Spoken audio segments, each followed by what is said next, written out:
Palabra y vida. Con el padre Manuel Horta, desde Sevilla.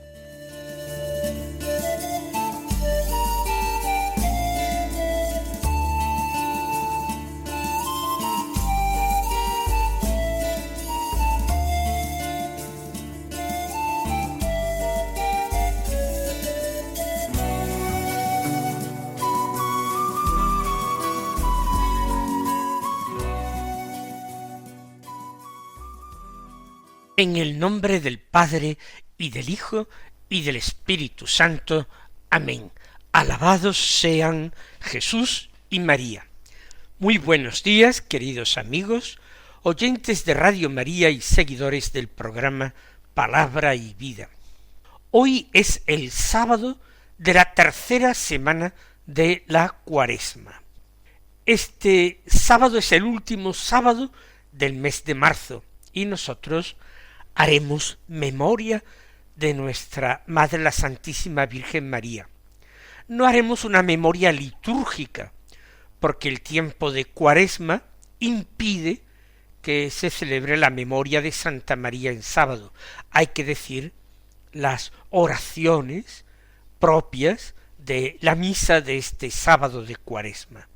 Sin embargo, en nuestra oración personal, en nuestra devoción privada, claro que le dejaremos un espacio particularmente amplio a nuestra Madre del Cielo, que fue la oyente perfecta de la palabra, y fue la que, acogiendo en su seno al Hijo de Dios, lo dio a luz, dio la vida humana al mismo Dios.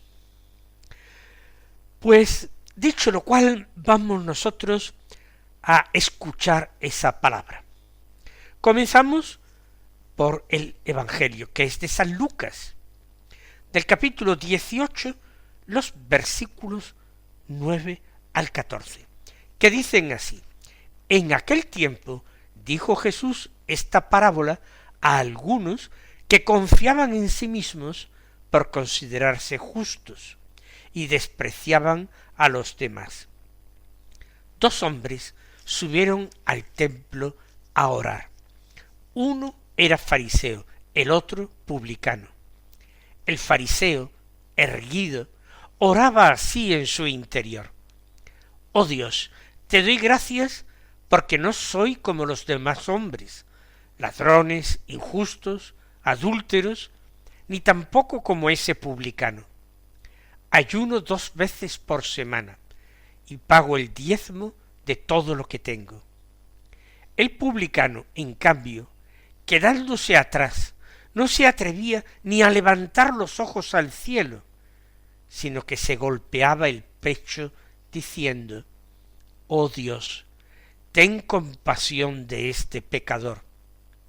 Os digo que éste bajó a su casa justificado y aquel no, porque todo el que se enaltece será humillado, y el que se humilla será enaltecido. Recuerden ustedes, Evangelio de Lucas, Evangelio del Camino. Jesús, camino de Jerusalén, está enseñando a orar, y está enseñando a orar no simplemente dando una fórmula de oración, cosa que ya había hecho con el Padre Nuestro. No está enseñando ni mostrando un método diferente de oración. Está enseñando qué ocurre en el corazón humano cuando se ora y cuáles son las disposiciones que hay que adoptar para que nuestra oración agrade a Dios. Para esto el Señor va a utilizar una serie de parábolas que tienen como hilo conductor la oración. ¿Qué sucede en el corazón de una persona cuando esa persona se presenta a Dios? Dirige esta parábola a algunos que se tenían a sí mismos por justos, confiaban en sí mismos por considerarse justos y despreciaban a los demás. Todo esto ya nos está poniendo a nosotros en un cierto marco de confrontación. Nosotros, ¿desde qué perspectiva rezamos? ¿Desde qué imagen de Dios rezamos? ¿Cómo nos vemos a nosotros mismos? ¿Cómo vemos a Dios? ¿Y cómo vemos a nuestro prójimo, a los demás? Estas son las importantes cuestiones que se plantean en esta sencilla y corta parábola. La oración comienza de una forma idéntica en labios del fariseo y en labios del publicano. Oh Dios. Ambos dicen esta expresión piadosa. Ambos han ido al templo a buscar a Dios, al menos eso debe suponerse, y ambos quieren entrar en contacto con Él. Pero la oración de ambos no brota del mismo lugar. Ambos se dirigen a Dios, pero uno presenta a Dios su currículum, como aquel que viene a postularse para un empleo, para un puesto de trabajo importante y bien retribuido, y con su currículum muestra los méritos por los que se supone que él tiene que ser preferido a otros candidatos. El fariseo tiene una oración que parece un currículum.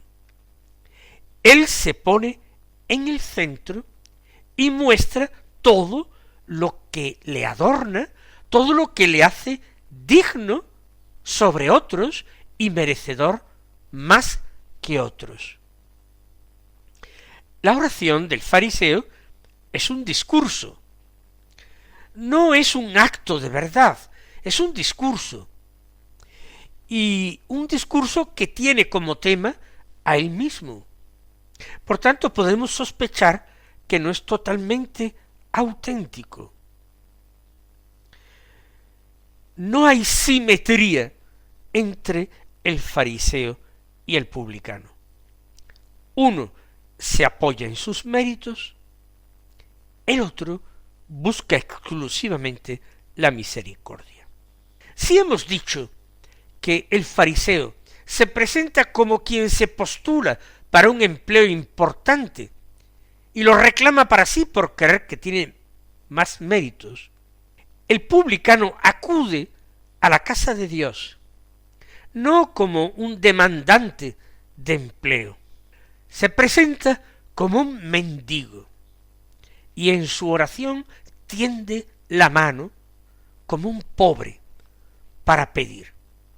Recuerden que el fariseo no está realmente pidiendo nada, sino demostrando que él merece más que nadie, porque hace más que nadie. El publicano, sin embargo, suplica misericordia. Ten compasión de mí, Señor. ¿Por qué? Porque soy un pecador. Eso es lo que viene a decir más allá de la traducción concreta de este texto litúrgico en el que se dice ten compasión de este pecador. Ten compasión de mí porque soy pecador, porque necesito tu compasión, necesito tu misericordia y la pido. No puedo alegar méritos para recibirla, para adquirirla. La oración del fariseo es como un muro, grueso, espeso, firme, sólido, pero un muro tras el que él mismo se encierra y se esconde, un muro tras el cual él mismo se parapeta y se defiende. Él no quiere exponerse a la intemperie frente a Dios.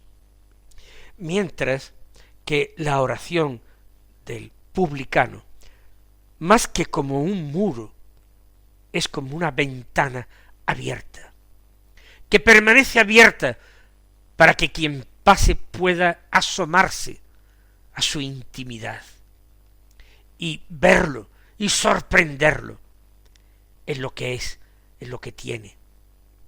La oración como muro o como ventana. ¿Cómo es nuestra oración para Dios?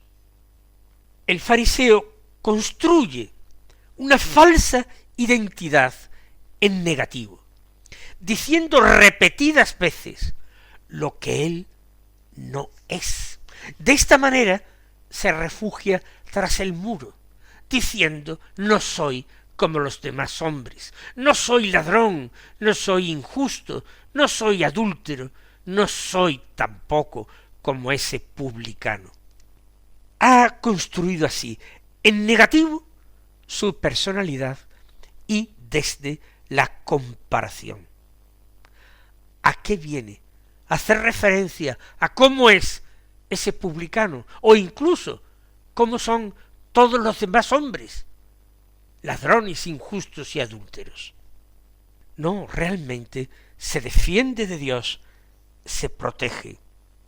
Sin embargo, el publicano no se excusa, no se compara, ni siquiera explica nada, sólo reconoce su cruda y desnuda realidad. Soy pecador. No dice he pecado haciendo tales o cuales cosas. No dice cuáles son sus pecados concretos. Dice en qué lo convierten todos sus pecados. Soy pecador. Es un hombre que se sabe vacío, vacío de gracia, vacío del favor de Dios, y solamente la gracia de Dios puede llenarlo, perdonarlo y colmarlo. Para eso hace falta creer profundamente en la misericordia, y a pesar de la propia indignidad, permitir que el amor tome el puesto sobre el temor. El fariseo habla mucho y después de hablar mucho no ha dicho en el fondo quién es, mientras que el publicano en una sola frase se dice a sí mismo todo entero. Él cree en un Dios que no necesita explicaciones, necesita la verdad, el reconocimiento de la propia verdad. Podemos confrontar dos maneras distintas de vivir la religión, la relación con Dios. Para el fariseo, ya lo dije al principio, es como una presentación de un currículum. Sin embargo, para el publicano, la oración es un espacio en el cual él puede ser sanado. La fe de ese publicano le hace ser valiente. Se lanza sin garantías ningunas de obtener lo que desea. Y sin embargo, se está arrojando de cabeza hacia la única garantía verdadera, que es la compasión de Dios. Jesús termina su parábola diciendo que uno volvió a casa justificado y el otro no. No quiere decir que el publicano volviera a su casa siendo justo. Se dice que fue justificado, que Dios cubrió la multitud de sus pecados y le dio su propia santidad. Se la dio en prenda, se la dio a él. La santidad verdadera es la que pertenece al único santo, y el único santo es Dios. El fariseo, sin embargo, salió exactamente igual que como entró. No había pedido nada, no se le dio nada. No se abrió. No abrió en el muro, al menos una pequeña rendija para que Dios pudiera llegar a él. El protagonista de la parábola no es ni muchísimo menos el publicano, por supuesto tampoco el fariseo. Es Dios, que es el que justifica, es el que santifica. Esa es la buena noticia, ese es el corazón del Evangelio que Jesús vino a traernos.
Examinemos ahora, aunque sea brevemente, la primera lectura, que es de la profecía de Oseas, del capítulo 6, los versículos 1 al 6, que dicen así: Vamos, volvamos al Señor, porque Él ha desgarrado y Él nos curará. Él nos ha golpeado y Él nos vendará. En 2 días nos volverá a la vida y al tercero nos hará resurgir. Viviremos en su presencia y comprenderemos. Procuremos conocer al Señor. Su manifestación es segura como la aurora.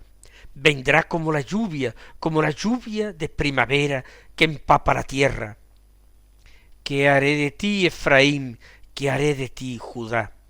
Vuestro amor es como nube mañanera, como el rocío que al alba desaparece. Sobre una roca tallé mis mandamientos, los castigué por medios de los profetas, con las palabras de mi boca. Mi juicio se manifestará como la luz. Quiero misericordia y no sacrificio, conocimiento de Dios más que holocaustos. Oseas está denunciando la infidelidad de Israel, pero también está anunciando la posibilidad de un nuevo comienzo. Ese pueblo herido, requete herido por sus pecados, por las consecuencias de sus pecados, es invitado a volver al Señor. Así se le dice expresamente: volvamos al Señor. Es un texto realmente poético, es como una súplica del pueblo, una súplica colectiva, que eso sí, termina denunciando un amor superficial, como el rocío de la mañana o la lluvia primaveral. Veamos, volvamos al Señor. Él nos ha desgarrado y Él nos curará. Es decir, hay esperanza. La herida, el desgarro, no ha sido la última palabra, no es el final. En el final está Dios, que es el que puede curar. Nosotros vemos que cuando el pueblo de Dios reconoce que ha caído, cuando cada persona, cada individuo reconoce su pecado, no se queda entonces en la culpa, sino que ya ha emprendido el camino de regreso. Como el publicano de la parábola Es importante mostrar las heridas, descubrirlas ante Dios, para que Dios se apiade entonces de nosotros. Porque esas heridas que tenemos no repugnan a Dios, sino que atraen su misericordia infinita. El sufrimiento merecido por nuestros pecados puede convertirse en camino de retorno. ¿A condición de qué? De que yo me deje tocar por Dios, cuando acepte su corrección, cuando yo crea que Él puede volverse. Dice el texto, a los 2 días nos volverá la vida, al tercero nos hará resurgir, es decir, nos resucitará.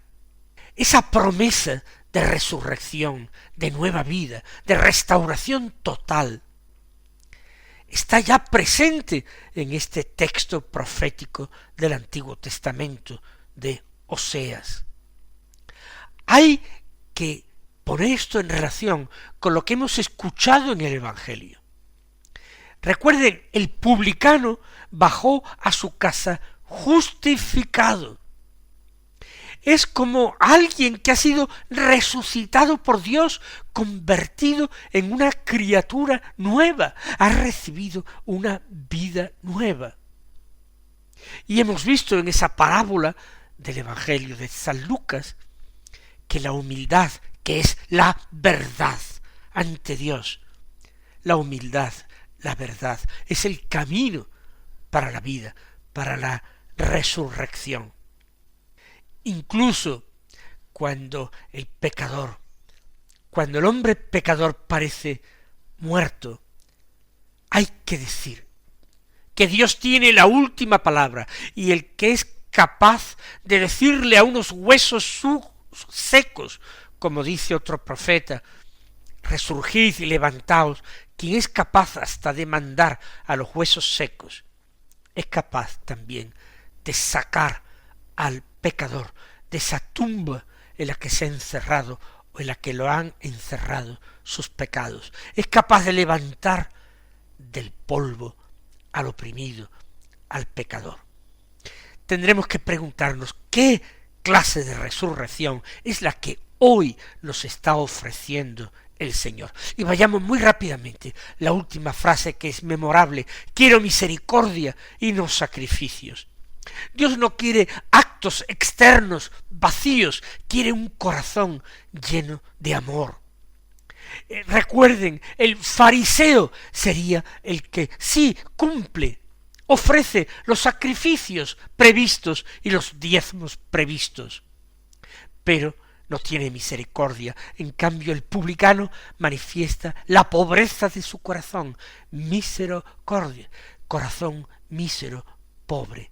Un corazón contrito y humillado no lo desprecia el Señor. Mis queridos hermanos, que aprendamos esta lección de hoy. El Señor os colme de sus bendiciones y hasta mañana, si Dios quiere.